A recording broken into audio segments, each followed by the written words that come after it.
नमस्कार दोस्तों, आज के इस वीडियो के अंदर हम लोग यहाँ पर नमन इंस्टॉल इंडिया लिमिटेड कंपनी के आईपीओ के बारे में बात करेंगे। दोस्तों आज की तारीख के अंदर जो ग्रे मार्केट प्रीमियम चल रहा है उसके चलते हमें यहाँ पर कुछ 60% से भी ज़्यादा के लिस्टिंग इनकी एक्सपेक्टेशन देखने को मिल रही है। मतलब कि हमें यहाँ पर ये क्लियर कट देखने को मिल रहा है कि भाई अगर ये आईपीओ लग गया तो हमारे अच्छे खासे प्रॉफिट यहाँ पर बनने वाले। लेकिन दोस्तों हम लोग सिर्फ और सिर्फ यहाँ पर जीएमपी देखकर अपना इन्वेस्टमेंट का डिसीजन नहीं ले सकते। हमें यहाँ पर कंपनी के फाइनेंशियल फंडामेंटल सारी की सारी चीज़ों को समझना पड़ेगा, जिसके चलते हम लोग यहाँ पर ये समझ पाएंगे कि क्या इस आईपीओ को अप्लाई करना चाहिए या तो फिर इससे दूर रहना चाहिए। और अगर दोस्तों हम लोग इस आईपीओ को अप्लाई करते हैं तो क्या सिर्फ और सिर्फ लिस्टिंग गेन लेकर इससे निकल जाना चाहिए या तो फिर हम इस कंपनी के अंदर लॉन्ग टर्म के लिए यहाँ पर इन्वेस्टेड बने रहना चाहिए। तो चलिए दोस्तों बिना गए शुरू करते हैं आज की इस वीडियो को, और आज की इस वीडियो के अंदर डिटेल में एनालिसिस करते हैं इस आईपीओ। दोस्तों यहाँ पर कंपनी का नाम है नमन इंस्टॉल इंडिया लिमिटेड। अगर हम लोग बात करें यहाँ पर कंपनी के बिजनेस की, तो ये जो कंपनी है वो यहाँ पर रिटेल फर्नीचर एंड फिटिंग्स वगैरह का सर्विस प्रोवाइड कराती है। और जो इन लोगों की यहाँ पर जो सर्विस है वो यहाँ पर वेरियस इंडस्ट्रीज और रिटेल आउटलेट्स के अंदर दी जाती है। मतलब कि दोस्तों जो फर्नीचर होता है, जैसे कि किचन वगैरह का जो अंदर अलग अलग फर्नीचर होता है, दूसरे जो घर के अंदर जो अलग अलग फर्नीचर होता है तो उसके अंदर ढेर सारी अलग अलग चीज़ें आ जाती हैं। तो उसका ये कंपनी काम करती है, उस फर्नीचर का यहाँ पर फिटिंग का मैन्युफैक्चरिंग का काम करती है, जिसके अंदर ये लोग रिटेल लेवल पर लोगों के घरों के अंदर भी ये सब चीज़ें करते हैं। साथ ही साथ इंडस्ट्री लेवल पर यहाँ पर कंपनीज़ की जो फैक्ट्रीज वगैरह होती हैं तो उन सभी के अंदर भी ये कंपनी यहाँ पर ये बिजनेस करती है। अगर हम लोग बात करें यहाँ पर आईपीओ की इंपॉर्टेंट डेट्स और डिटेल की, आईपीओ यहाँ पर 22 मार्च के दिन ओपन होगा, वहीं 27 मार्च के दिन ये आईपीओ यहाँ पर क्लोज हो जाएगा। अगर हम लोग बात करें प्राइस बैंड की तो 84 रुपीज़ से लेकर 89 रुपीज़ पर शेयर का प्राइस बैंड रहेगा। रिटेल कैटेगरी के अंदर जनरल दोस्तों हमें कट ऑफ प्राइस सिलेक्ट करने का रहता है, वहीं एचआई कैटेगरी के अंदर हमारे लिए जो टॉप वाला प्राइस है वहीं सिलेक्ट करने का यहाँ पर रहता है। अगर बात की जाए लॉट साइज़ की, 1600 शेयर्स का एक लॉट रहेगा। वहीं अगर बात की जाए टोटल इशू की, 25 करोड़ का टोटल इशू है। और अच्छी बात यह है कि भी जितना का जितना इशू है वो सारा का सारा हमें फ्रेश इशू देखने को मिल रहा है। अगर बात की जाए कैटेगरी वाइज लॉट साइज की और इन्वेस्टमेंट अमाउंट की, रिटेल कैटेगरी के अंदर आप लोग सिर्फ और सिर्फ एक लॉट के लिए ही अप्लाई कर सकते हो, जहाँ पर जो आपकी इन्वेस्टमेंट है वो 1,42,000 रुपीज़ की हो जाएगी।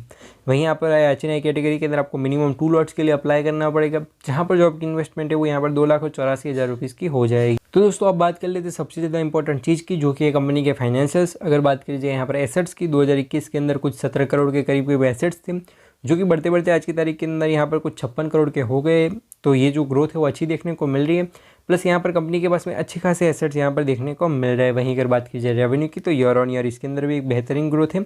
वहीं अगर बात की जाए प्रॉफिट आफ्टर टैक्स की, तो 2021 के अंदर कंपनी का प्रॉफिट सिर्फ और सिर्फ 5 लाख का था, बढ़कर 2022 के अंदर 21 लाख का हो गया। फिर फाइनेंशियल ईयर 2023 के अंदर जो प्रॉफिट है वो बढ़कर 3,81,00,000 का हो गया।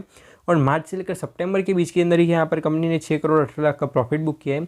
तो कंपनी की प्रॉफिट ग्रोथ भी काफ़ी ज़्यादा बेहतरीन देखने को मिल रही है। वहीं अगर बात की जाए नेटवर्थ रिजर्व्स एंड सरप्लस की, तो ईयर ऑन ईयर इसके अंदर भी एक अच्छी ग्रोथ देखने को मिल रही है। वहीं अगर बोरिंग के आंकड़े को समझा जाए तो 2021 के अंदर कंपनी के ऊपर कुछ 10 करोड़ की बोरिंग थी, जो कि बढ़ते बढ़ते आज की तारीख के अंदर 31 करोड़ की हो गई है। तो ये भी एक नोटिस करने वाला पॉइंट यहाँ पर हो जाता है। दोस्तों अब बात कर लेते हैं यहाँ पर की परफॉर्मेंस इंडिकेटर की, जिसके चलते हम लोग यहाँ पर सारे अलग अलग आंकड़ों को अच्छी तरीके से समझ पाए। यहाँ पर जो आरओई है वो कुछ 70% के करीब है, जो कि बेहतरीन हो जाता है। वहीं जो आरओसी है वो कुछ 24.51% देखने को मिल रहा है। मतलब कि भाई साहब ये लोग जो पैसा अपने धंधे के अंदर लगा रहे हैं उसके ऊपर काफ़ी ज़्यादा अच्छे रिटर्न्स लाकर दे रहे हैं। वहीं अगर बात की जाए रिटर्न ऑन नेटवर्थ की, 51% का रिटर्न ऑन नेटवर्थ है, ये भी अच्छा माना जाता है। वहीं अगर बात करी जाए यहाँ पर कंपनी की वैल्यूएशन की, तो हमें यहाँ पर कुछ 5 रुपीज़ के करीब अर्निंग पर शेयर देखने को मिल रहा है, जिसके चलते यहाँ पर कुछ 18 का हमें पी रेशो देखने को मिल रहा है। तो भी कंपनी की वैल्यूएशन भी हमें काफ़ी ज़्यादा फेयर देखने को मिल रही है। अगर बात की जाए ऑब्जेक्टिव की भाई साहब ये लोग आईपीओ लेकर क्यों आए हैं, तो भाई इन लोगों को पैसों की ज़रूरत पड़ गई है थोड़ी बहुत लैंड वगैरह खरीदने के लिए, जिसके चलते ये लोग यहाँ पर कुछ फैक्ट्री वगैरह बिल्ड कर पाए और अपने बिजनेस को अच्छी तरीके से यहाँ पर ग्रो कर पाए। तो ओवरऑल यहाँ पर आईपीओ के पीछे का रीज़न भी फेयर देखने को मिल रहा है। दोस्तों अब बात करिए अगर जीएमपी की, तो हमें यहाँ पर कुछ 60 रुपीज़ का जो है यहाँ पर जीएमपी देखने को मिल रहा है, जिसके चलते हमें यहाँ पर कुछ 67% के लिस्टिंग इनकी एक्सपेक्टेशन देखने को मिल रही है। तो नो डाउट दोस्तों हमें काफ़ी ज़्यादा अच्छा जीएमपी देखने को मिल रहा है। तो दोस्तों हम लोगों ने यहाँ पर डिटेल में एनालिसिस करा नमन इंस्टॉल इंडिया लिमिटेड के आईपीओ का। अगर मैं बात करूँ मेरे पर्सनल ओपिनियन की, पर्सनली मुझे कंपनी काफ़ी ज़्यादा अच्छी लगी।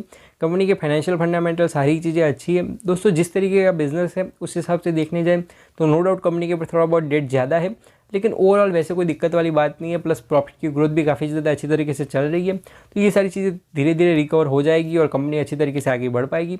तो आप लोग एक लॉन्ग टर्म का भी विजन रख सकते हो। वहीं अगर बात करिए शॉर्ट टर्म की, तो नो डाउट आज की तारीख के अंदर काफ़ी ज़्यादा अच्छा जीएमपी है, तो आपको अच्छे खासे लिस्टिंग इन भी देखने को मिलेंगी। लेकिन हमें यहाँ पर आज की तारीख के अंदर थोड़ा बहुत सतर्क होकर चलना चाहिए। मेरा तो ऐसा ही मानना है कि भाई कोई भी अगर आईपीओ आप अगर सिर्फ और सिर्फ लिस्टिंग इन पाने के लिए अप्लाई कर रहे हो तो हो सके तब तक आखिरी दिन पर ही अप्लाई करना है। अगले 2 दिनों के अंदर क्या सब्सक्रिप्शन हुआ है, क्या जीएमपी चल रहा है, वो सब देखना है। अगर आपको 30% से ज़्यादा का जीएमपी दिखने को मिल रहा है और अगर हर किसी कैटेगरी के अंदर अच्छा खासा सब्सक्रिप्शन हुआ है तो ही आप लोग मतलब कि लिस्टिंग इनके लिए अप्लाई करने के बारे में सोच सकते हो, जिसके चलते आपका जो रिस्क है वो भी कम हो जाता है, प्लस आपका जो प्रॉफिट है वो भी यहाँ पर मैक्सिमाइज यहाँ पर हो जाता है। और हाँ दोस्तों, मैं पर्सनली यहाँ पर एम स्टॉक को एज अ ब्रोकर यूज़ करता हूँ, जिसके चलते मुझे यहाँ पर जो है ब्रोकरेज बिल्कुल भी नहीं देना पड़ता, क्योंकि मैंने इन लोगों का 999 रुपीज़ वाला प्लान ले रखा है, जिसके अंदर जो आपका ब्रोकरेज है वो लाइफ टाइम के लिए यहाँ पर 0 हो जाता है। तो अगर आप लोग अकाउंट खुलवाना चाहते हो, लिंक मैंने नीचे डिस्क्रिप्शन के अंदर दे दी। अगर आप लोग मेरी लिंक पर से क्लिक कर अगर आप अकाउंट खुलवाते हो तो आपके लिए जो सारी प्रोसेस है वो काफ़ी ज़्यादा सिंपल यहाँ पर हो जाएगी। तो मैं मिलता हूँ आपको ऐसे वीडियो इसके साथ, तब तक के लिए बाय बाय, जय हिंद, वंदे मातरम।